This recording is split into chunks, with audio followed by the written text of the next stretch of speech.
সঙ্গে তার ছোট একটা ছেলে পিছনে পিছনে চলছে।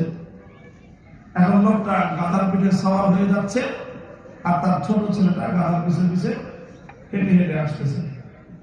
রাস্তায় একদল মানুষের সঙ্গে দেখা, তারা দেখে বলে, দেখো কিরকম নির্দয়, নিচে বুড়া বড় মানুষ গাধার পিঠে সওয়ার হয়ে যাচ্ছে আর ছোট বাচ্চাটাকে পায়ে হাঁটায় নিতেছে। নির্দয় বা সন্তানরা প্রতি কোনো মায়া মমতা নেই। লোকটা বললো যে কথার মধ্যে যুক্তি আছে, কাজেই সেই জন্য সে লোকটা গাধার পিঠ থেকে নেমে নিজের ছেলেকে গাধার পিঠে আরোহণ করে। এইভাবে এখন ছেলে গাধার পিঠে আরোহণ করে যায় আর বাপ পিছনে পিছনে হেঁটে যায়। কিছুদূর যাওয়ার পর দ্বিতীয় দল আরেক দল মানুষের সঙ্গে দেখা। ওরা বলে, দেখো কত বড় বেয়াদব, ওরা সওয়ার হয়ে যায় আর বাপ পিছনে পিছনে হেঁটে যায়। কত বড় বেয়াদব ছেলে, আর বাবাও কিরকম ছেলেকে বেয়াদবি শিখিয়ে দিয়েছে। লোকটা বলল যে কথার মধ্যে যুক্তি আছে। এখন তারপরে কি করবে? এবার করলো কি, বাপ দুইজন একসাথে গাধার পিঠে সওয়ার হয়ে যেতেছে, দুইজন একসাথে গাধার পিঠে আরোহণ করছে। এইভাবে তারা কিছুদিন অগ্রসর হয়েছে পরে তৃতীয় আরেক দল মানুষের সঙ্গে তাদের দেখা। এরা বলে, দেখো কত বড় পাষণ্ড ছোট্ট একটা প্রাণী, অবলা প্রাণী, বাপ বেটা দুইজন এটার পিঠে সওয়ার হয়ে বসছে। এরা মারাত্মক নির্দয় এবং পাষণ্ড। লোকটা বললো যে এই লোকের কথায় যুক্তি আছে। কি করবে? শেষ পর্যন্ত বাপ পুত্র দুজন গাধার পিঠ থেকে নেমে গেছে। নেমে তারা নিজেরাও হেঁটে চলছে, গাছটাকে হাঁটায় আনতেছে। কিছুদূর যাওয়ার পর চতুর্থ গ্রুপের সঙ্গে তাদের দেখা। এরা বলে যে দেখো তিনটা গাধা হেঁটে যেতেছে। তিনটা গাধা কেমনে হলো? যে আল্লাহ পাক তোমাদেরকে একটা বাহন দিয়েছেন, হয় তুমি নিজে সেই বাহনের উপর আরোহণ করে বসো, না হয় তোমার ছেলেকে আরোহণ করো। এটা কেমন কথা যে বাহনটাও চলবে আর তোমরা নিজেরা বাহন থাকতে পায়ে হেঁটে চলবা? তো এর চেয়ে বোকামি আর কি হতে পারে? তো এই জন্য যারা বাহন থাকতে পায়ে হেঁটে চলে এরা তো বোকা, গাধা ছাড়া আর কি। লোকটা বলে যে কথার মধ্যে যুক্তি আছে।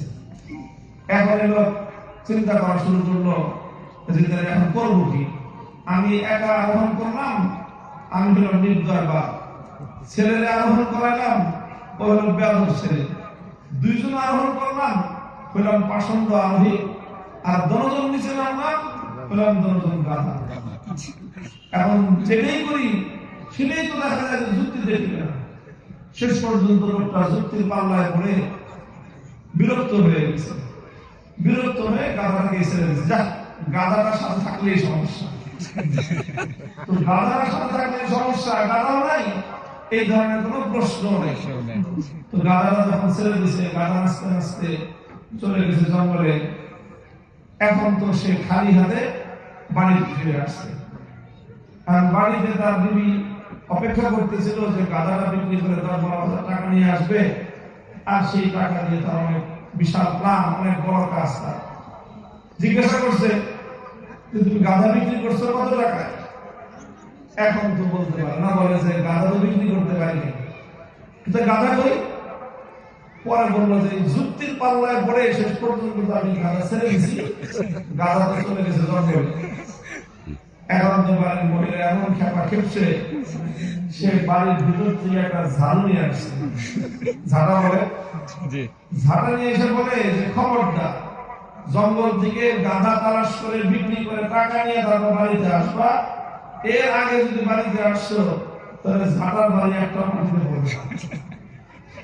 তো প্রকৃত অর্থে যাই আল্লাহর কোরআন ও নবীর হাদিসকে বাদ দিয়ে, কোরআন সুন্নাহকে বাদ দিয়ে দুনিয়ার এই সকল যুক্তির পিছনে যারা ছুটবে, চূড়ান্ত পরিণামে তাদের কপালে ঝাড়ার বাড়ি ছাড়া কিছুই ছুটবে না। ইমাম বুখারী রাহমাতুল্লাহি আলাইহি এই মৌলিক কথাটাই তিনি এখানে সাব্যস্ত করেছেন যে ওজন হবে আল্লাহ পাক রব্বুল আলামিন মানুষের আমল এবং মানুষের কথা, যাবতীয় আমল, যাবতীয় কওল, সব কিছু আল্লাহ পাক রব্বুল আলামিন ওজন দিবেন। প্রমাণ কি? প্রথম প্রমাণ হলো আল্লাহর কোরআনের আয়াত, সূরাতুল হজ্জের আয়াত ইমাম বুখারী উল্লেখ করেছেন, ওয়ানাদাউ আল-মাওয়াজিন আল-কিসতা লিয়াউমিল কিয়ামাতি ফালা তুযলামু নাফসুন শাইআ ওয়া ইন কানা মিসকালা হাববাতিন মিন খারদালিন আতাইনা বিহা ওয়া কাফা বিনা হাসিবিন। আল্লাহ বলতেছেন যে কিয়ামতের দিন আমি স্থাপন করব আল-মাওয়াজিনা আল-কিসতা, তারকিব হলো মওসুফ সিফাত, এখানে একটা মুজাফ মাহজুফ আছে, আল-মাওয়াজিনা যাওয়াতিল কিসতি, অর্থাৎ এমন পরিমাপ যন্ত্র যেটা ইনসাফের সাথে পরিমাপ করবে। ইনসাফের সাথে পরিমাপ করার একটা ব্যবস্থা আমি আল্লাহ পাক কিয়ামতের দিন স্থাপন করব। ফালা তুযলামু নাফসুন শাইআ, কোন মানুষের উপর এক বিন্দু পরিমাণ অন্যায় করা হবে না। ওয়া ইন কানা মিসকালা হাববাতিন মিন খারদালিন আতাইনা বিহা, মানুষের আমল যদি একটা সরিষার দানা পরিমাণও হয়, সেই আমলটাকে আমি উপস্থিত করব এবং সেটাকে আমি ওজন দিব।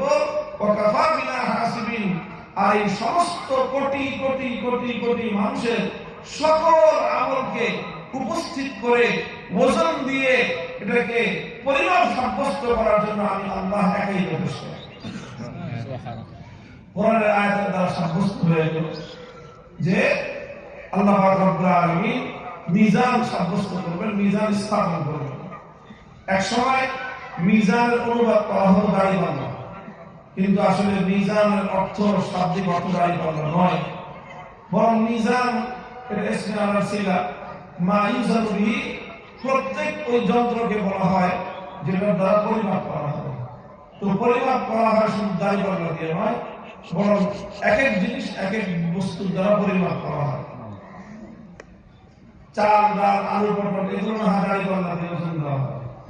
কিন্তু একটা মানুষের শরীরে জ্বর আসছে, এখন এই জ্বর তো দাড়ি পাল্লা দিয়ে মাপা যায় না, কিন্তু জ্বর তো মাপা যায় কিসের দ্বারা? জ্বর মাপার যন্ত্র ভিন্ন আছে, থার্মোমিটার। একজন ডায়াবেটিসের রোগী, তার ডায়াবেটিস মাপা যায়, ওটা কিন্তু আর থার্মোমিটার দিয়ে মাপা যায় না, ওটা মাপার যন্ত্র ভিন্ন আছে। ব্লাড প্রেশার মাপা যায়, যে কার রক্তচাপ কতটুকু, এটা মাপা যায়, এটা মাপার যন্ত্র ভিন্ন আছে। এক একটা জিনিসের মাপার ওজন মাপার যন্ত্র ভিন্ন ভিন্ন। বাতাসের গতি পরিমাপ করা যায়, যে কত গতিতে ঘন্টায় কত কিলোমিটার বেগে বাতাস প্রবাহিত হচ্ছে, এটাও পরিমাপ করা যায়। বাতাসের মধ্যে কি পরিমাণ উষ্ণতা আছে, কতটুকু তাপ আছে, এটাও পরিমাপ করা হয়। সবকিছু পরিমাপ করা হয়। এমনকি দুধের সঙ্গে যদি পানি মেশানো হয়, তাহলে দুধ তরল জিনিস, পানিও তরল জিনিস, এই তরলে তরলে মিলে এমন ভাবে একাকার হয় যে বুঝার কোনো উপায় নাই। কিন্তু এরপরও সেই দুধের সাথে পানি মেশানো হলে সেই দুধ এবং পানি কতটুকু পার্সেন্টেজ আছে সেটা পরিমাপ করার যন্ত্র মানুষ আবিষ্কার করেছে। যন্ত্র আছে, দুধের মধ্যে দেওয়ার সাথে সাথে প্রমাণ হয়ে যায় যে এই দুধের পাত্রের মধ্যে কত পার্সেন্ট দুধ গরুর ওলান থেকে দোয়ানো হয়েছে আর কত পার্সেন্ট দুধ চাপ করার ওলান থেকে দোয়ানো হয়েছে। এটা সম্পূর্ণ মেশিন দিয়ে কি হয়ে যায়, আলাদা আলাদা হয়ে যায়। তো মানুষ এমন যন্ত্র আবিষ্কার